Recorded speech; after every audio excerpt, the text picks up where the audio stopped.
My daughter called me, broke into a $3,000 microphone I paid for. The room laughed the way a match laughs when it meets gasoline, quick sparks, then silence that burned hotter than the joke itself. The band froze mid-vamp. A waiter's silver dome tilted, steam curling into the chandelier light.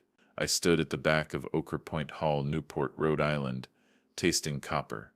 That microphone, an E6 headset in champagne finish, was stamped on the venue invoice I'd wired 4 weeks earlier, $178,420, marked paid in red.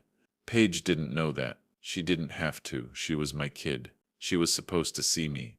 Before we continue, please subscribe to the channel and tell us where you're listening from, because I was listening from the shadows of my own daughter's wedding. Paige squinted past the spotlight, searching for faces instead of mine. My dad, she said, with a smile that didn't quite fit. He's always had big dreams.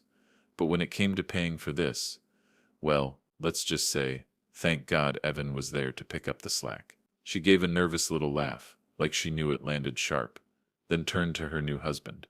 Evan did the shrug I'd seen rehearsed in mirrors, half humble, half victorious. His mother, Vivian, dabbed her eyes with a cloth napkin, holding it a beat too long so everyone could catch the gesture. I pressed my thumb against the folded program in my pocket. Inside, I'd scrawled 4 numbers in pen, each underlined so hard they dented the page. $178,420 venue, 0814, $64,800 florals, 0828, $22,500 band, 0901, $12,400 photography, 0903, proof I could feel under my thumb, proof that didn't laugh back. Earlier that day, Evan's groomsmen clinked craft beers on the seawall, calling themselves providers. One of them muttered the word legacy before lowering his voice to liquidity. Paige laughed with them, her shoulders curling into their story. That's when I saw it. The way she bent herself to fit a narrative she didn't write. It wasn't that's the first time. At the rehearsal dinner, under a sign that read "This rehearsal may be recorded for quality," I heard Vivian say it out loud. He has to look like a guest, not a wallet. Her voice carried, caught clean on the mic check. I hadn't planned to use it. Not then. Not ever. The truth is, I planned on silence. I planned on clapping for their vows, raising a glass, and cutting into overpriced cake. I planned to let Evan's family paint me as a dreamer with empty pockets, because I told myself it didn't matter. The numbers lived where they needed to in my bank's wire history and stamped receipts, in a trust binder tucked inside a Providence safe deposit box. I told myself that my late wife, who whispered before she died, protect her future, wouldn't mind if I swallowed one insult for peace. But peace doesn't live in lies. Peace lives in boundaries. Paige was 19 when I expanded Hayes Freight's second warehouse on the Providence riverfront. She wrote a college paper calling logistics the bloodstream of a city. I still have that title page, coffee-stained and folded. 4 years later, when I sold Hayes Freight in June 2023, she asked if that meant life was handled. I said yes. After taxes and the Rhode Island Foundation gift, $33,004,912, sat across trusts our lawyer, Nora, built with steel ribs, spendthrift clauses, independent trustee, no in-law access. I never told Paige the number, not because I didn't trust her, but because I did. I wanted her to have space to be young before money changed her reflection. My plan was clear after the honeymoon, September 29th, coffee with Nora, an introduction to her counselor, and a quiet reveal. That was the calendar reminder in my phone. But now I stood in a hall that smelled of lilies and shoe leather, watching my only child mock me as broke in front of 200 guests. Evan's hand curled tight at her waist. The photographer's flash bloomed and died like lightning. I thought of the florist's first estimate, $42,000, and the invoice a month later for $64,800. Same flowers, more adjectives. I paid it anyway, underlined both numbers, stacked them in a folder. Love is paying first and building the case later. Good thing we had Evan, Paige said, writing the line again. She looked toward me now, her eyes narrowing against the light. Because Dad, she dragged the word, letting the audience wait. He's still chasing dreams. Nervous laughter scattered like coins dropped on tile. Then she softened. But we love him anyway. That line, we love him anyway, cut deeper than the joke. I've used it myself. It's the kind of phrase you throw like a lifeline, but it lands like a stone. It means love in spite of. Never love, because my hand brushed the leather folio in my jacket. Inside, the paid invoices, the florist's estimate, the band contract signed in my handwriting, the photography receipt. And one more thing. A June 2023 bank slip with that staggering number, $33,004,912. I didn't carry it for pride. I carried it because grief makes people forget promises, and mine was clear: protect her. The applause lapped and receded. The MC whispered to the band, the drummer easing into an old standard. Guests kissed Paige's cheek, perfume and congratulations sticking to her gown. For a split second she caught my eyes, and in that second I crossed the bridge between letting it go and drawing the line. Not yet, not until the story finished telling on itself. Dinner plates landed. Silver cutlery chimed. I looked at the projection screen, mine. Booked September 1st for a slideshow that never existed. I imagined it lit with receipts, wires, and one sentence spoken in Vivian's voice. He has to look like a guest, not a wallet. I touched the ring on the chain around my neck, my wife's ring, and felt the ridges warm from my skin. If they wanted broke, they would get boundary. And when the lie finished hardening, I'd put my truth where their laughter had been. I slipped out to the balcony and let the Atlantic wind slap me like a witness who couldn't stay quiet anymore. Below, the lawn glowed under string lights, tables dressed in linen that smelled faintly of starch and salt air. Inside, 200 guests clinked glasses and laughed at a version of me that didn't exist. I pressed both palms against the railing until the iron left grooves in my skin. The word broke kept repeating in my head, but not in Paige's voice, in my wife's. The last time she held my hand in that hospital bed, she whispered, "Protect her future." She didn't say protect her feelings or protect her pride. She said future. I thought about the embossed card still folded in my pocket, the one from the rehearsal dinner the night before. Evan had raised his glass, winked, and said, "Maybe your dad can just write IOUs for the bar tab." The laughter then had been softer, less sure, but I'd felt the same sting. I slipped that card into my jacket pocket and underlined the date, September 12th, 2025, like a man circling a wound. The truth was on my phone. The bank app showed the wires, crisp black numbers lined up like soldiers, $178,420 to Ochre Point Hall on August 14th, $64,800 to Florals by Design on August 28th, $22,500 to Atlantic Jazz Collective on September 1st, $12,400 to Evermore Photography on September 3rd. A row of facts no joke could erase, but staring at those numbers in the dark didn't make me feel powerful.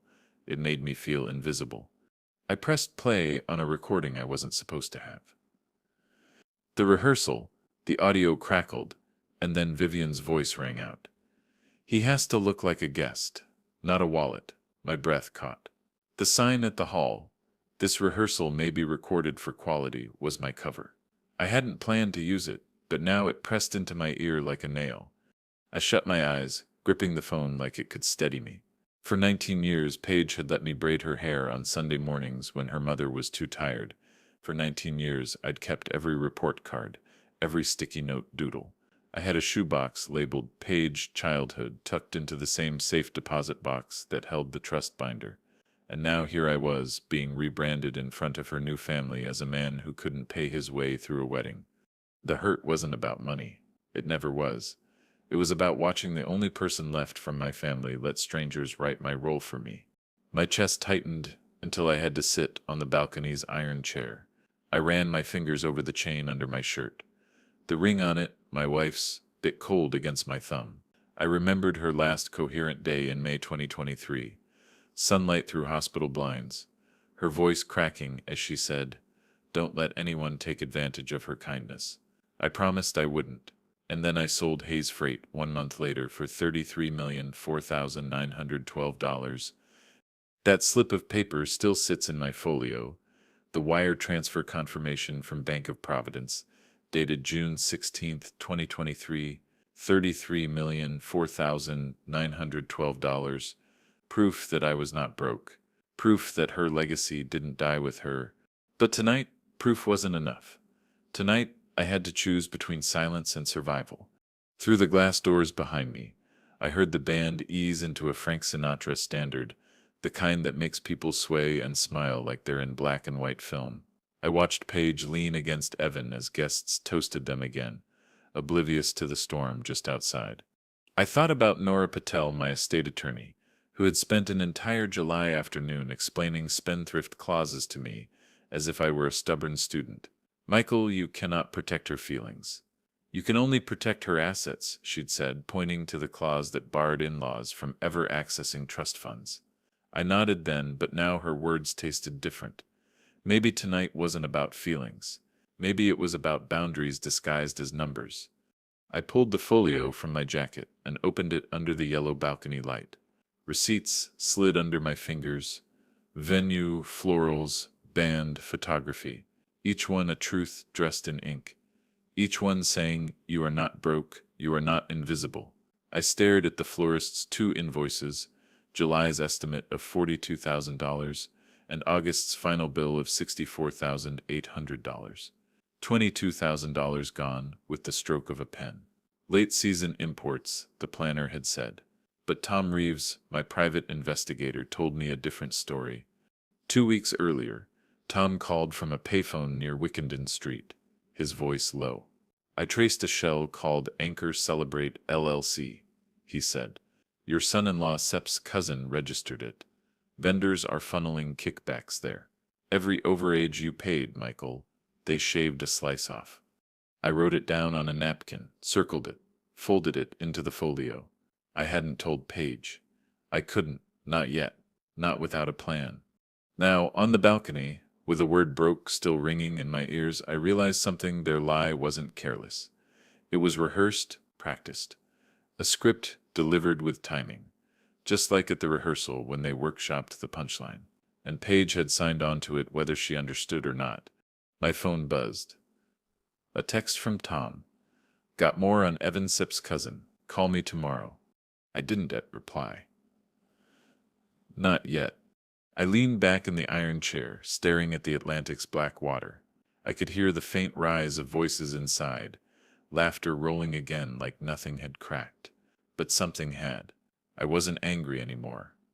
I was hollow, and hollow men either collapse or build walls. I stood, slid the folio back into my jacket, and pressed my hands flat on the railing one more time.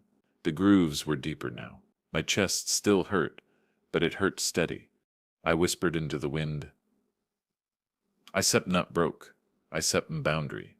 Then I turned back toward the hall, toward the people still laughing at my expense, and I felt the first outline of a plan. When the laughter finally died down inside the hall, I already knew what I had to do. Silence had been my plan. Boundaries became my new one. The shift started months earlier, back in May 2025, inside a glass-walled conference room overlooking the Providence River. Nora Patel, my estate attorney, sat across from me with her usual neat stack of binders. She wore a navy suit, and the kind of patience you only learn from years of explaining law to stubborn clients. "Michael," she said, tapping a section with her pen, "this spendthrift clause means exactly what you asked for. No spouse, no in-law, no seed provider SIFT can ever touch Paige Sip's funds. It sips airtight." I'd nodded back then, sipping bitter coffee. At the time, I thought it was a precaution. By August, I realized it was a lifeline. Because that was when the florist's invoice jumped from $42,000 to $64,800, with no added roses, no new peonies, just a line labeled late season imports. I'd paid it on August 28th anyway, but I emailed myself a screenshot of the July estimate and tucked it into a folder labeled floral variants. It wasn't paranoia, it was a breadcrumb. Then Tom Reeves called. Tom wasn't just a PI. He used to be an auditor for a freight company until corporate politics pushed him out. That made him perfect for me. Someone who knew how money bled through small cuts. "I traced something odd," he told me on August 30th. His voice was grainy through the prepaid phone he preferred. There's an LLC called Anchor Celebrate, registered this spring by a Clark cousin. The vendors you're paying, they're sending rebates there. Evan's fingerprints are all over it. The sending rebates there. Evan's fingerprints are all over it. I wrote the name down in block letters, circled it 3 times. Anchor Celebrate LLC. I didn't confront Paige. Not yet. She was in love, blinded by the pageantry, the dress fittings, the promise of a future with Evan. I wasn't going to torch her world with a match I couldn't prove, not without something undeniable. So I shifted gears. On September 1st, I walked into Ochre Point Hall under the guise of confirming seating charts. In truth, I signed a separate rental contract for the projector system, billed in my name. The planner asked if I'd be running a slideshow of childhood photos. I smiled, nodded, said yes, but I uploaded nothing. The account stayed empty, waiting for whatever I decided to show. That night, I pulled out the trust binder at home. Section 7.3. Distributions may be paused if the beneficiary or spouse engages in coercion or fraud. The ink smelled like Nora's office. I could still hear her voice. It's not a punishment, Michael. It's a guardrail. On September 10th, I signed a notarized addendum to my will. The language was blunt. If coercion arises, all distributions pause pending counseling. I slid the stamped document into my folio alongside the florist invoices. The notary, a man with half-moon glasses, looked at me oddly as I folded it away. Big family changes, he asked. Just making sure the future stays protected, I answered. By then, Tom had more proof. He emailed me 3 vendor statements. Each showed small but telling wires to Anchor Celebrate LLC, $12,000 on August 16th, $1,200 on September 2nd, $2,250 on September 3rd. Each transfer came within 48 hours of my payments. It was like clockwork, a skim so careful they must have thought no one would notice. I printed the statements, stapled them behind the florist invoices, and wrote in the margin pattern, not accident. The plan crystallized. Let their narrative play out. Let them joke. Let them paint me as broke. Then, when the lie had hardened in public, I would show receipts in public too. Not anger, not insults, just truth projected in light. I booked an appointment with Nora for September 11th. We met at 10 a.m. in her office, sunlight bouncing off the river. "You're sure you want to go through with this?" she asked. I nodded. If they defame me at that wedding, I have the right to defend myself with documents, not words. She folded her hands. Then speak facts. No emotion, offer Paige a way forward, and lock the doors behind the rest. I left her office carrying a leather folio heavier than it looked. Inside, trust clauses, invoices, PI memos. Outside, a calm face. Friday night, September 12th, the rehearsal dinner. Evan joked again about me writing IOUs. Vivian polished the punchline. I said nothing, but I felt the audio recorder in the corner humming. I confirmed with the tech staff that the projector was ready for my slideshow. I knew then the weapon wasn't fury. It was patience. Back in my hotel room, I opened the folio one more time. Wires, invoices, contracts, addendum, PI statements. I stacked them like dominoes waiting to fall. Then I slid in one last page, a wire transfer confirmation dated September 11th, moving $500,000 into a charitable remainder trust in Paige's name. Literacy programs in Providence would benefit first. She'd see that later. It was my wife's voice in my ear. Don't just protect her, teach her. The plan was clear now, proof in hand, projector booked, legal guardrails signed, and one daughter about to learn the difference between love and leverage. I zipped the folio, slid it under the hotel bed, and lay awake staring at the ceiling. The wedding was hours away. So was the line I was about to draw. The Monday before the wedding, September 8th, 2025, I drove to Providence with the folio strapped in the passenger seat like a co-pilot. The air smelled of early fall, damp leaves, diesel from the port, the faint sweetness of apples stacked in roadside bins. I parked across from Cafe Nuevo, the river glittering under late morning sun. Nora was already there, a navy binder open, her reading glasses sliding low. She didn't waste words. "Michael," she said, "if you set determined to reveal this, keep it clean. Documents only. No speeches that can be twisted later." I slid the florist invoices across the table. July's $42,000 estimate and August's $64,800 bill. Behind them, Tom's vendor statements. Anchor Celebrate LLC, rebates like clockwork. Nora read them in silence, tapping her pen against the margin. "This is fraud," she said softly. "Small but fraud." She looked at me. "If you show these publicly, you'll embarrass Evan and Vivian, but you'll protect Paige." "That's the only reason I'm here," I told her. She closed the binder. "Then speak like a witness, not a father. Calm, factual." Tuesday, September 9th, I called the trustee. We spoke for 20 minutes. Every clause of the trust read back to me. "No third party may request distributions," he confirmed. "No in-law, no spouse. Independent oversight only." I hung up with relief sharp enough to sting. Wednesday, September 10th, I drove back to Ochre Point Hall. The clerk behind the counter was young, barely older than Paige. I asked for hard copies of the venue invoices. He returned with 3 pages, each stamped in red. "Paid, August 14th, 2025. I folded them into the folio like ammunition. That night, Tom emailed me a timeline. I printed it, spread it on my hotel desk, and traced the pattern with my finger. August 14th, $178,420 wired to Ochre Point Hall. August 16th, $12,000 referral fee to Anchor Celebrate LLC. August 28th, $64,800 wired to Florals by Design. September 2nd, $1,200 loyalty bonus to Anchor Celebrate. September 3rd, $22,500 wired to Atlantic Jazz Collective. September 3rd, $2,250 partnership share to Anchor Celebrate. Every wire was a vein, and every rebate was a needle. Thursday, September 11th, I sat at my dining table at home, a lamp burning low. I stacked the receipts, contracts, and PI memo in order, like dominoes waiting for a finger. Then I opened my laptop and moved $500,000 from a liquid account into Paige's charitable trust. A literacy program in Providence would see the first checks before Christmas. The confirmation email dinged into my inbox at 11:07 p.m. I printed it and slipped it into the folio. It wasn't just revenge anymore. It was faith. Faith that when the dust settled, Paige would see that love builds as much as it protects. Friday morning, I called Nora. "The projector is ready," I told her. "Michael," she said, her voice even, "when you stand in that room, don't call names. Show numbers.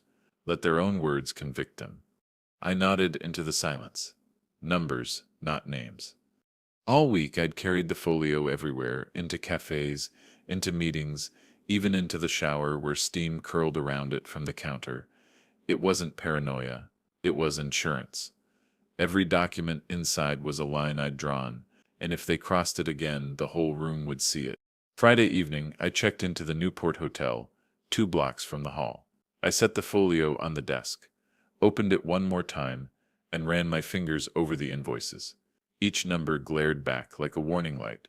$178,420, $64,800, $22,500, $12,400. Proof that I was not broke. Proof that I had been paying for love that turned into leverage. I thought about the irony. For years, Hayes Freight had thrived because I could track every shipment, every container, every bolt of fabric moving through my warehouses. Now, my daughter's wedding had become a freight schedule of its own: payments, kickbacks, lies, and finally, truth. As I zipped the folio shut, I whispered to myself the same phrase I whispered on the balcony days earlier. I am not broke, I am boundary. And for the first time all week, I felt steady. Friday, September 12th, 2025. The rehearsal day. The last quiet stretch before the storm. At 3:15 p.m., I walked into Ochre Point Hall under chandeliers still half-dimmed from setup. Rows of gold-backed chairs faced the aisle, each one stiff as an accusation. The MC called for a sound check. I slipped into the back row, the folio balanced on my lap, though no one noticed. "Let's run the toasts," the MC said. Evan cleared his throat, tapped the mic, and smiled at the empty room. "You know Paige's dad, he's a dreamer. We all love him for it, but, well, good thing I was around to cover the gaps."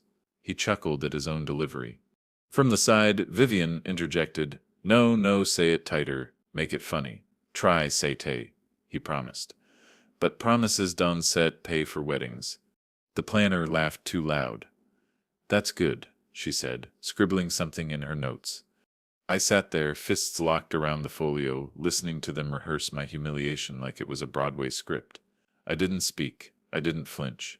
Because on the wall behind them, right above the MC's head, hung the little white sign I'd been counting on. This rehearsal may be recorded for quality. Every word was being captured. Lawfully. Permanently. At 5:40 p.m., I left the hall and walked 2 blocks to the rehearsal dinner venue, a smaller ballroom dressed in autumn garlands. I signed the bill, $50,000 deposit held weeks earlier, now finalized at $38,250. The receipt slid across the counter. I folded it neatly and tucked it into my jacket, another piece of proof, another stone for the wall I was building. During dinner, I watched Paige laugh with her bridesmaids, oblivious. She wore a pale blue dress, hair pinned up with little pearl clips. For a moment, she looked 19 again. The same girl who wrote essays about logistics being the bloodstream of a city. My throat tightened. I wanted to pull her aside, tell her everything, warn her. But then Evan raised a glass and winked at me across the table. That wink told me all I needed to know. He thought the stage was his. At 10:05 p.m., as I walked back to my hotel, my phone buzzed. A message from Tom Reeves, my PI. A photo snapped from across the street. Vivian, standing outside Coastal Union Bank, speaking to a loan officer under the glow of a street lamp. Tom's caption read, "Clark Trust lien filed July 2025. She's under pressure." Pressure explained everything. The kickbacks, the obsession with appearances, the need to paint me as weak while propping Evan up as savior. They weren't just greedy. They were drowning, and they were using Paige's wedding as their raft. Back in my room, I spread the receipts across the desk like a general laying out maps. Venue, florals, band, photography, dinner, each with dates, amounts, red PA'd stamps. Then Tom's timeline of Anchor Celebrate transfers, $12,000, $1,200, $2,250. I stacked them, clipped them, slid them back into the folio. At 11:30 p.m., I called Nora. "They sept doubling down," I told her. "They rehearsed the broke line tonight. It's sept scripted." Her voice came calm through the line. "Michael, remember, speak facts, offer Paige a path forward. Then lock the doors behind the rest." "Say it again," I asked. "Numbers, not names. Facts, not anger." I repeated the words until they felt like scripture. Sleep never came. I lay in the dark, staring at the ceiling fan. Every time I closed my eyes, I heard Vivian's voice. "He has to look like a guest, not a wallet," and Evan's smug delivery. Good thing I was around to cover the gaps. But then I'd touch the chain around my neck, feel the ridged edge of my wife's wedding ring, and remember her last words, "Protect her future."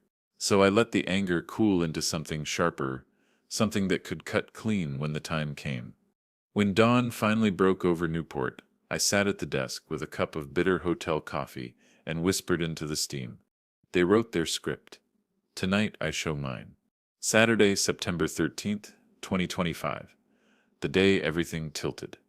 I woke to the sound of gulls outside my Newport hotel window and the faint clatter of carts from the kitchen downstairs. My suit hung pressed and waiting. Dark navy with a silver tie, my wife once said, made me look too serious for a birthday. Today serious was all I had left. By noon, I stood at St. Mary's Chapel watching my daughter walk down the aisle. The stained glass windows painted her dress in patches of color, blue, red, gold.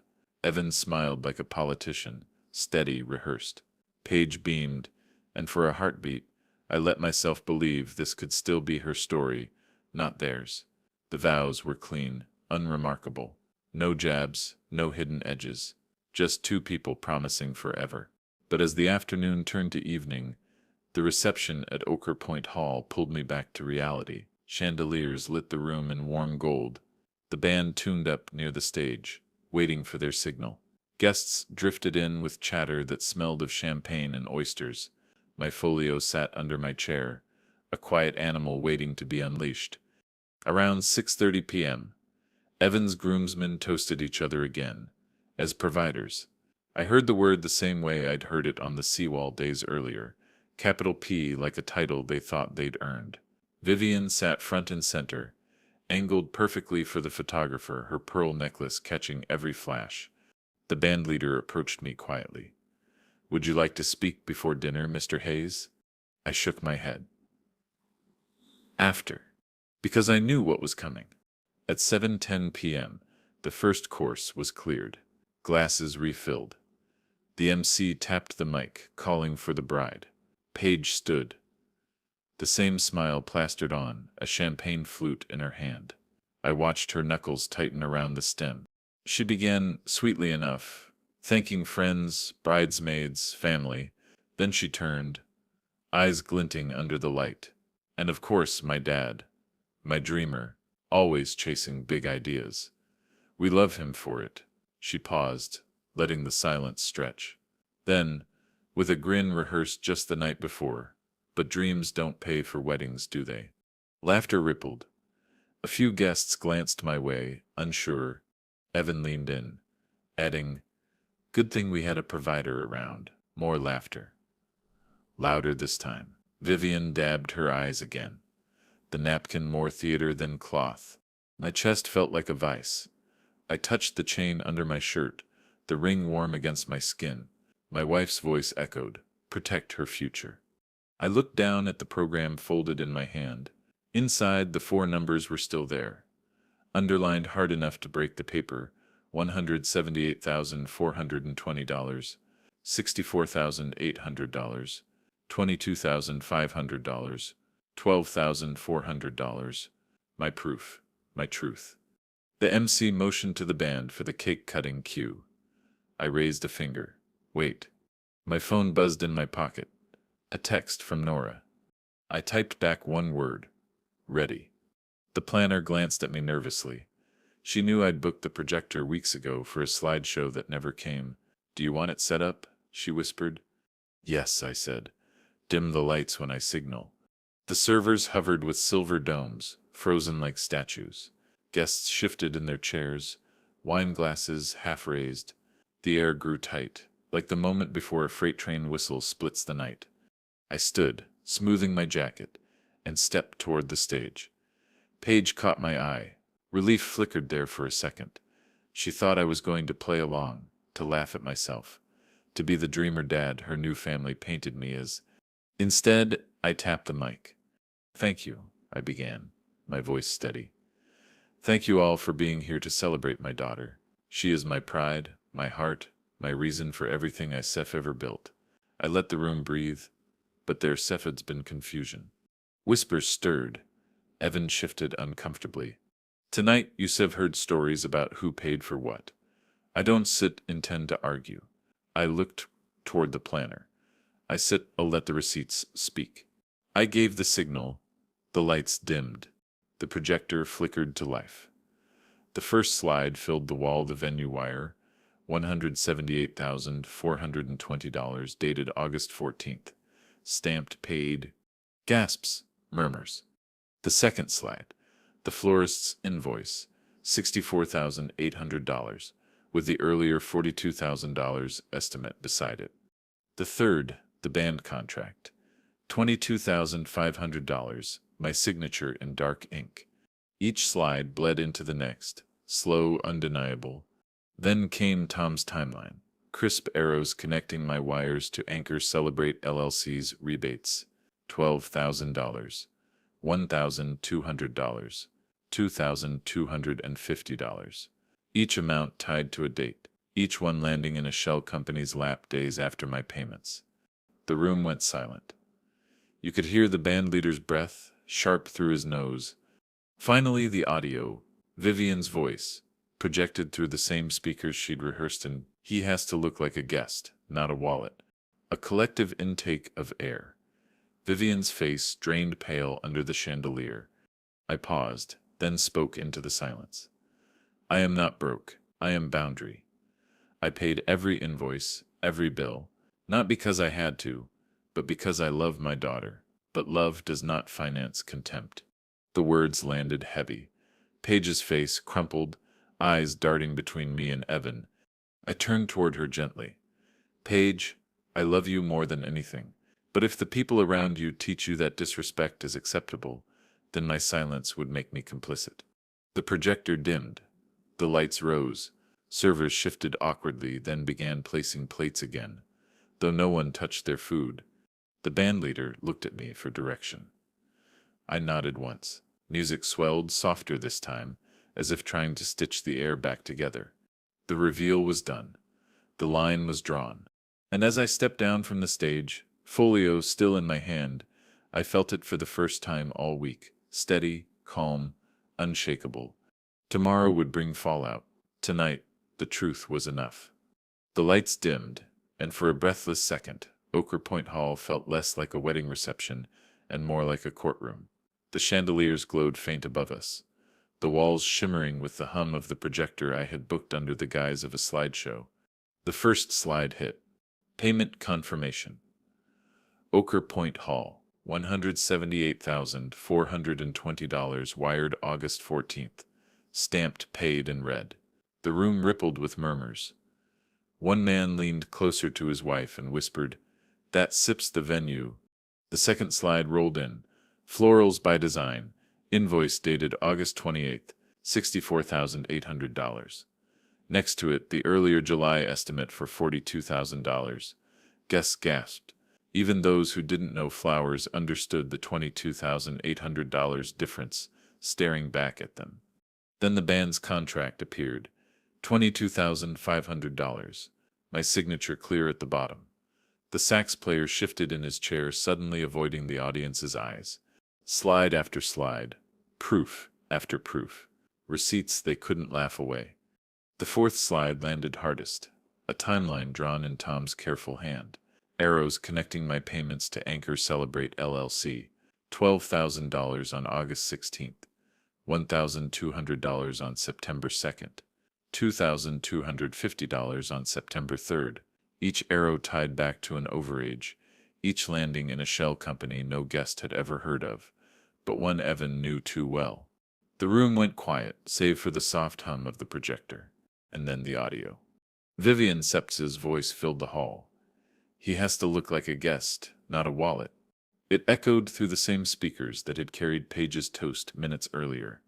The silence that followed was heavier than any laughter that had preceded it. I stepped forward, microphone in hand. I am not broke, I said evenly. I am boundary, and every receipt you just seen is the truth. Evan shifted in his chair, his jaw tight. Vivian's hand froze mid-dab against her cheek, the napkin hanging limp. Paige stood frozen, eyes wide, her lips parted but no words coming. I paid for this wedding, I continued, voice steady, every bill, every contract. Not because I had to, but because I love my daughter. But love, I paused, letting the words weigh on the air, does not finance contempt. Gasps rolled through the hall. A few claps started in the back, tentative, nervous, but real. I turned to Paige, softening my voice. Paige, I love you more than anything in this world. But when the people around you rehearse lines to humiliate me, when they pocket kickbacks from money meant to celebrate you, silence is not an option. Love doesn't mean letting people mock me. It means protecting you even when it hurts. Evan shot up, grabbing for the mic. This is outrageous, he snapped. These are private documents. This is slander. I pulled the mic away calmly. No, Evan, this is evidence.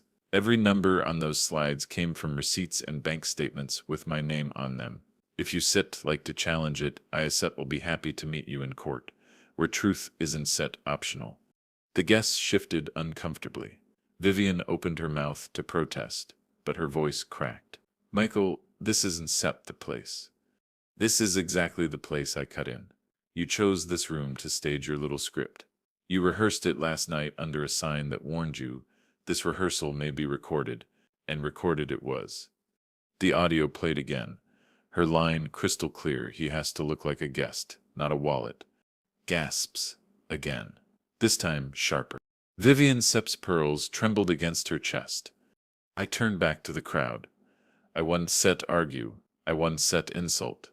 I Detzel simply show you what I tet've already done. With a nod, the final slide appeared. Charitable Remainder Trust. Hayes Family Literacy Fund. $500,000. Wired September 11th, 2025. Beneficiary, Paige Hayes. The room stirred again, murmurs turning into scattered applause. This, I said, is where the money goes when it isn't set, stolen, or mocked. It goes to Paige. It goes to children in Providence, who need books in their hands, tutors in their schools. Love builds. Love doesn't set skim. The applause grew stronger. Not thunderous, not unanimous, but strong enough to pierce the silence. Evan Sep's face flushed crimson. He reached for Paige Sep's arm. Come on. We set her leaving. But Paige didn't move. She was staring at the screen, at her name on the charitable trust slide, at the date September 11, before tonight, before any of this broke open. Her voice cracked when she finally whispered, Dad, you did this. I met her eyes. I did this for you, for your mother, for the promise I made the day she died, that no one would take advantage of you, not even the man you married. Tears welled in her eyes. She looked at Evan, then back at me, and her hand slipped out of his grip. The band leader glanced at me. I nodded.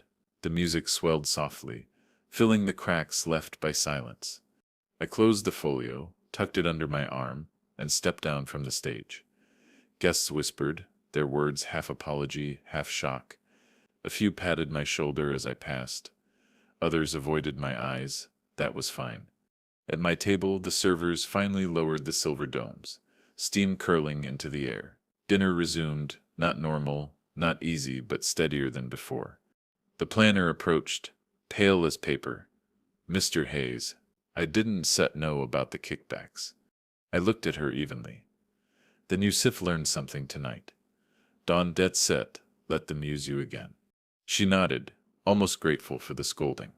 I sat back in my chair, my daughter still staring at me across the room, Evan fuming at her side, Vivian crumbling under the weight of her own words. The reveal was over. The line was drawn.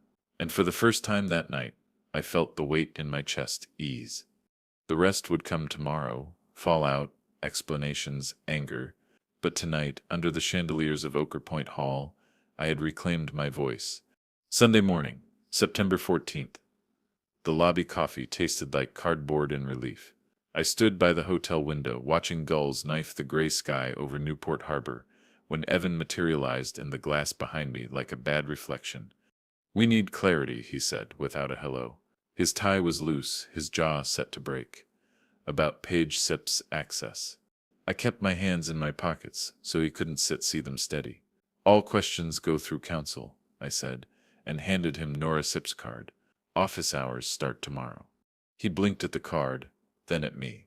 You humiliated my family, he hissed. No, I said. Your family wrote the joke. I projected the receipts. He took a half step closer. You think you can hide money behind paperwork? Trusts, I said. With an independent trustee. If you want to learn the word thets, spend thrift. Sets, Monday seps, a great day. He flinched at that pride bruised, not conscience, and stormed toward the revolving door. The bellman watched him leave with the expression of a man who'd seen subtler storms. By noon, I was back in my room, the folio open on the desk. I photographed every page I'd shown the night before, the venue wire, the florist's estimate and invoice, the band contract, the photography receipt, Tom's timeline with the anchor celebrate arrows, then slid each original back into plastic sleeves. If last night was exposure, today would be preservation. At 1:10 p.m., I emailed Tom, proceed with consumer complaint on vendor kickbacks. Include timeline plus attachments. CC Nora. His reply came 3 minutes later. On it. Filing draft by end of day. The rest of Sunday moved like freight through a yard. Slow, noisy, nothing graceful about it. Texts thudded in from the planner at 3:22 p.m. I'm horrified. I didn't know about the rebates. I've initiated a $7,500 fee reduction on my end. I'm sorry. From the band leader, 4:16 p.m. I didn't understand that partnership share line.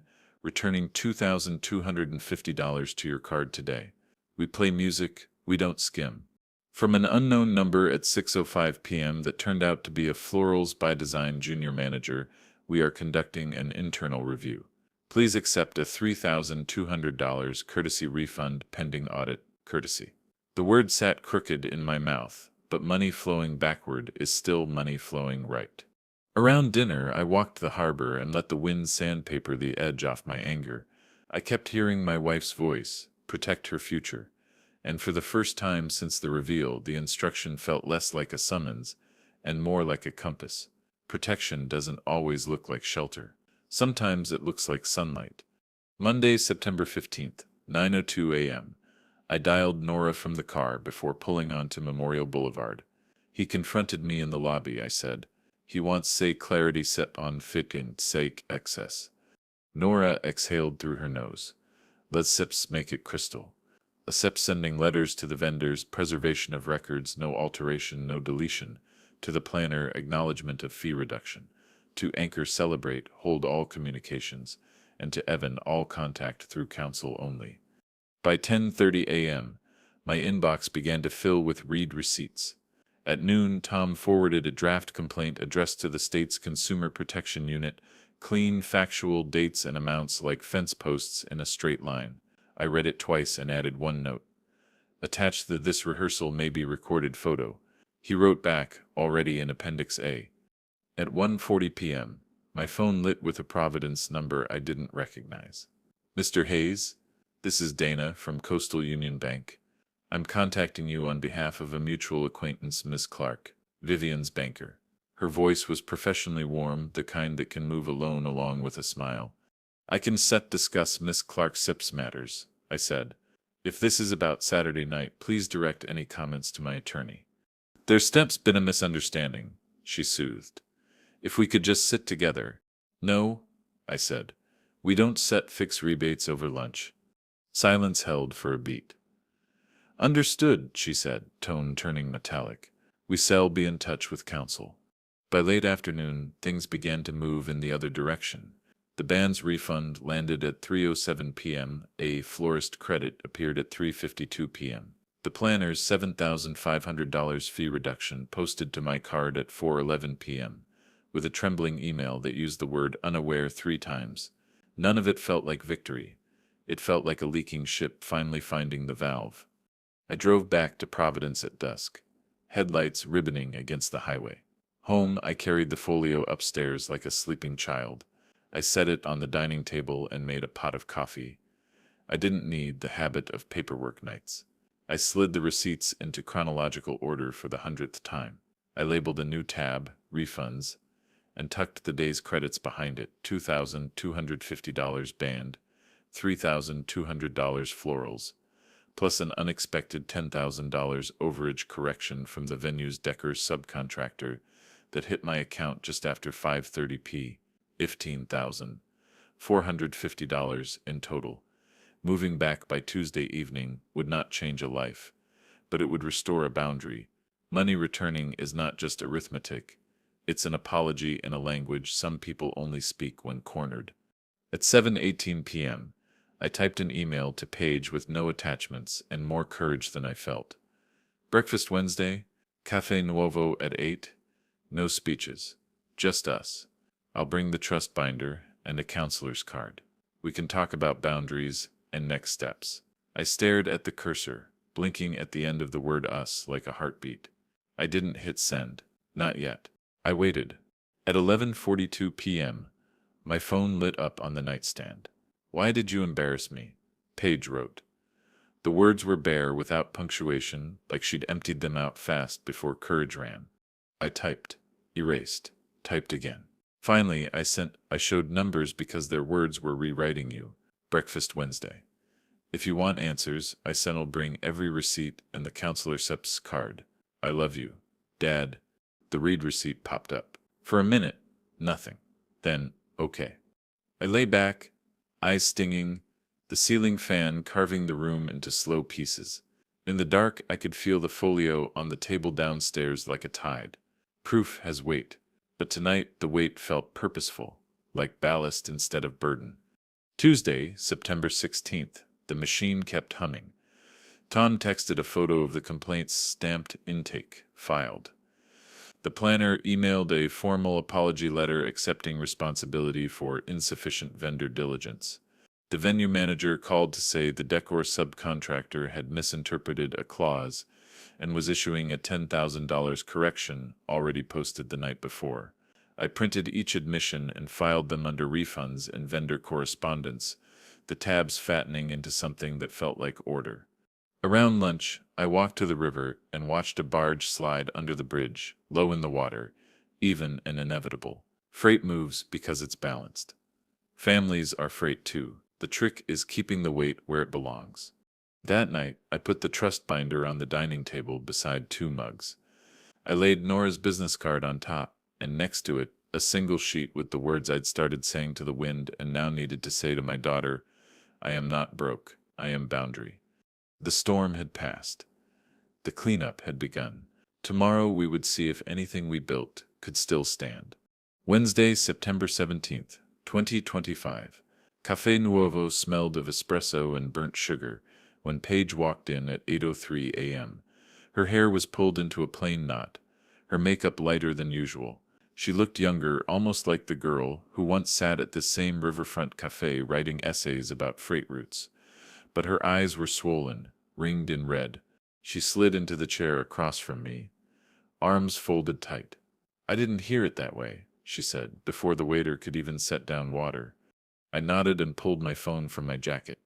With a few taps, the rehearsal audio filled the quiet cafe. Vivian's voice. He has to look like a guest, not a wallet. Clear as glass. Evan's practiced laugh layered on top. The planner chuckling too loud, then Paige's own voice. Softer but still there, rehearsing her toast with a nervous laugh. Her shoulders slumped. I didn't think anyone would take it seriously, she whispered. Paige, I said gently, sliding the trust binder onto the table. They weren't set joking. They were setting a stage. And you were on it with them. I opened the binder to the spendthrift clause, the ink sharp underlined by Nora Sepp's steady hand. This protects you, independent trustee. No spouse or in-law access. Distributions only for health, education, maintenance, and support. Not a cent can be siphoned by Evan or his family. She traced the line with her finger, her lips pressed tight. I slid another page forward. The charitable remainder trust confirmation from September 11th, $500,000. Her name on it. This was before the wedding, I said. Not punishment, not reaction, a gift. For literacy programs in Providence. For you to see that love builds, even when people around you skim. Her eyes filled. She covered her mouth, whispering, Mom would have loved that. She asked me to protect your future, I reminded her. That's all I tried to do. At 11:45 a.m., Evan stormed into the cafe, tie askew, face red. He didn't even sit down. Show me the portfolio, he demanded, voice loud enough for heads to turn. I closed the binder calmly. No. You think you can hide behind lawyers? You embarrassed me in front of my own family. His fists balled at his sides. You are a coward. Paige flinched at the word. I stayed steady. A coward hides. I showed every number in front of 200 witnesses. That SIP's the opposite of cowardice. He pointed at Paige. You don't see it? He's SIP's manipulating you. He's SIP's trying to keep control. I met her eyes. I firm protecting you. There's SIP's a difference, and the law knows it. By noon, Evans stormed out, leaving the door swinging wide. Paige sat frozen for a long moment, then whispered, I don't know what to believe anymore. I slid a card across the table. Dr. Martin Ellis, financial counselor. Believe what SEP's documented, I said. Believe what SEP's stamped and signed. The rest, you work through with someone neutral. That SEP's why this exists. She picked up the card, stared at it like it was heavier than it looked. Friday, September 19th. The cracks widened. Paige forwarded me an email thread at 2:07 p.m. Evan and Vivian. Pressing the planner, fix the invoices. Adjust the numbers. We need it clean. The planner's reply was clipped, terrified. I can't alter paid invoices. The father has copies. Please stop asking. I read it twice, my stomach sinking and settling at once. They weren't just greedy, they were desperate. At 3:15 p.m., Nora fired off a formal demand for preservation letter to every vendor, retain all invoices, emails, and records. No alterations, no deletions. Within the hour, the band leader privately messaged me, "We've returned the $2,250 partnership share. I'm sorry. I won't be part of this anymore." By evening, Evan's tone shifted from bluster to threat. A text lit my phone. Defamation has consequences. My lawyer will be in touch. I typed a simple reply. Defamation requires lies. Here's your transcript of the speech you gave. Here are the receipts I displayed. Facts aren't defamation. They're defense. He didn't respond. Saturday morning, I found a note slid under my hotel door, unsigned but unmistakable. We can fix this quietly. Just stop pushing. I didn't pick it up. I took a photo, time-stamped it, slid it into the folio, another piece of proof for the ledger. By Saturday evening, the venue refunded $10,000 in decor overages. Florals refunded $3,200. The planner's $7,500 reduction posted. One by one, the numbers came back. Small currents reversing a tide. $15,450 in total. Not life-changing, but symbolic. Every dollar a confession. Justice doesn't always look like handcuffs. Sometimes it looks like money flowing back where it belongs. Sometimes it looks like a planner's shaky apology letter. Sometimes it looks like your daughter forwarding you evidence that the people who claim to love her were trying to falsify invoices behind her back. Friday night, Paige texted me again. Just 3 words, I need space. I typed back. Take all the space you need. Boundaries aren't walls. They're doors you can walk through when you're ready. She didn't set reply. But I knew she read it. Late September, Providence. The city smelled of wood smoke and lemons as I walked into St. Teresa's on a Tuesday afternoon. The same pew I'd chosen at my wife's funeral was still polished smooth by time and knees. Sunlight cut through the tall windows, slicing gold across the floor. I sat with my hands folded, the chain around my neck heavy with her ring. The folio was at home, zipped and filed in order. Every receipt, every refund, every preservation letter tabbed and labeled. For the first time in months, I didn't feel the need to touch it. It had done its job. Proof wasn't just paper anymore. Proof had become peace. I closed my eyes and let the quiet hold me. Justice isn't always a gavel. Sometimes it's a silence that doesn't sting. When I walked back along the river that evening, the sky blushed pink and gray. I thought about freight schedules again. Weights distributed evenly across a line so nothing tips. That was the rule that kept Hayes Freight alive, the same rule that kept me steady through grief and betrayal. Families are freight too. If you put too much weight on one side, mockery, greed, secrets, the car tilts and the whole train derails. Balance is everything. At home, I placed the trust binder back in the safe. On my nightstand, I left a single page pulled from it. I am not broke, I am boundary. I wanted those words to be the last thing I saw before sleep, and the first thing I saw at dawn. The phone buzzed that night. A photo from Paige. She sat at a wooden desk, a counselor's card in her hand. The caption read, "One step." I stared at it for a long time, tears stinging. Not a resolution, not a repair, but a beginning. I typed back, "I'm proud of you." No hearts, no flourishes. Just words steady enough to hold their own weight. The world hadn't become perfect. Evan was still out there, bruised pride and fading threats. Vivian still had a lien hanging over her like a storm cloud. But those weren't my battles anymore. My battle had been fought and won in the only place that mattered, protecting my daughter's future, even when she couldn't see the danger herself. As I set the phone down, I whispered to the empty room, "You didn't lose me, you gave me away." And tonight, I walked myself back. Sleep came easier than it had in months. October settled into Rhode Island with sharp mornings and the smell of damp leaves.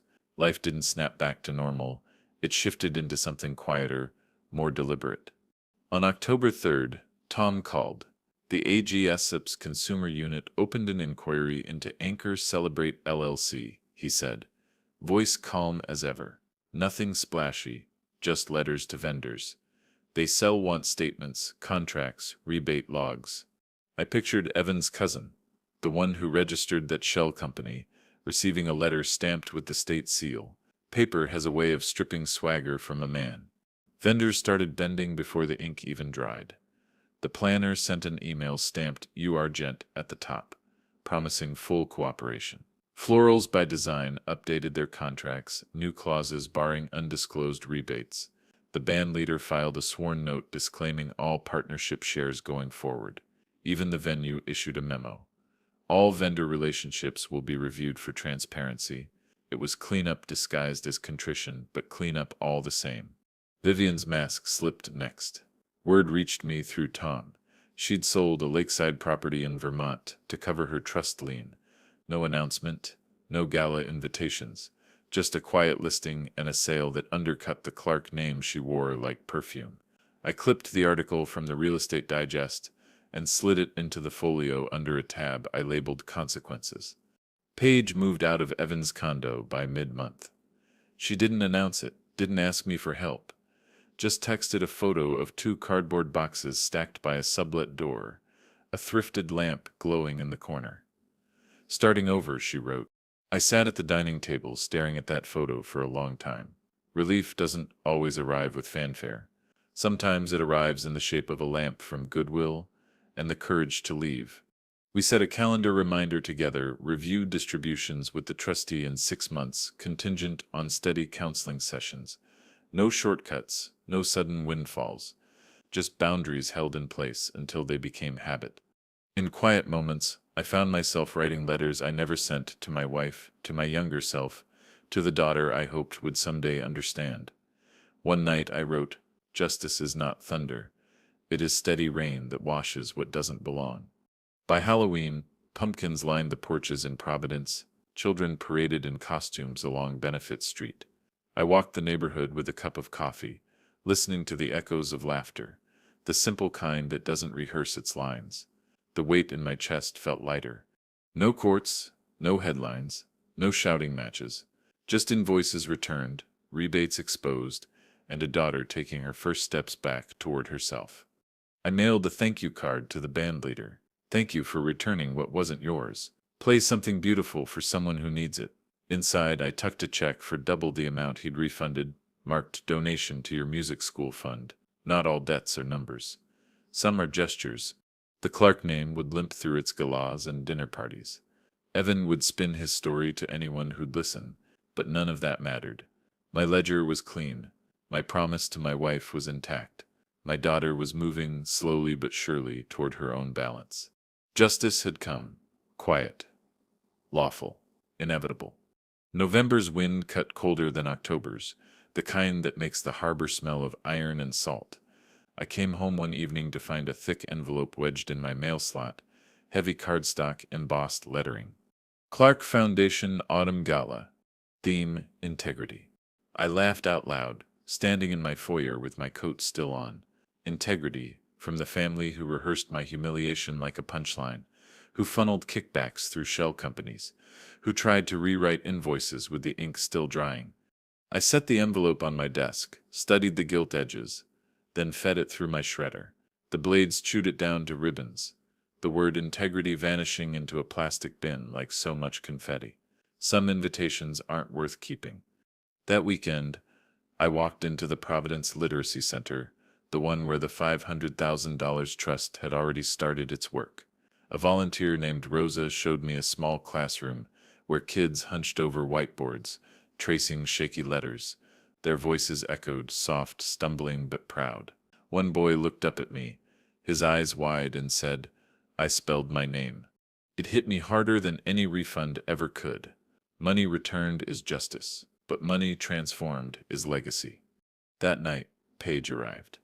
Not with Evan, not with Vivian, alone. She wore a thrifted jacket too big at the shoulders, hair a little messy from the wind. She looked tired, but real in a way I hadn't seen in months. She stood beside me in that classroom doorway, watching the children trace letters. For a long time, she didn't set to speak. Then quietly, she whispered, "I said I'm sorry." I turned to her, the weight of the ring around my neck, pressing warm against my chest. "You don't owe me sorry," I said. "You owe yourself space to heal." Her eyes filled, and for the first time since the wedding, she let me hug her without resistance. The hug wasn't perfect. It was fragile, tentative, but it was real. We walked outside together, the night air smelling of wood smoke and harbor water. Across the street, a jazz band practiced in a second-floor studio. Their notes bled through the windows, offbeat, human, imperfect. The kind of music you can't fake. Paige slipped her hand into mine. "I don't know what comes next," she said. "You don't too," I told her. "Boundaries will carry you until you sipple ready to carry yourself." We stood under the November sky, quiet but steady. The Clark family could keep their galas. They could raise glasses under chandeliers and toast to integrity they didn't understand. I didn't need their stage. My justice had already been written on invoices, in refunds, in the small hand of a child learning to spell his name. As we walked to the car, I thought of the line that had carried me through it all. "You didn't lose me, you gave me away." And tonight, I walked myself back.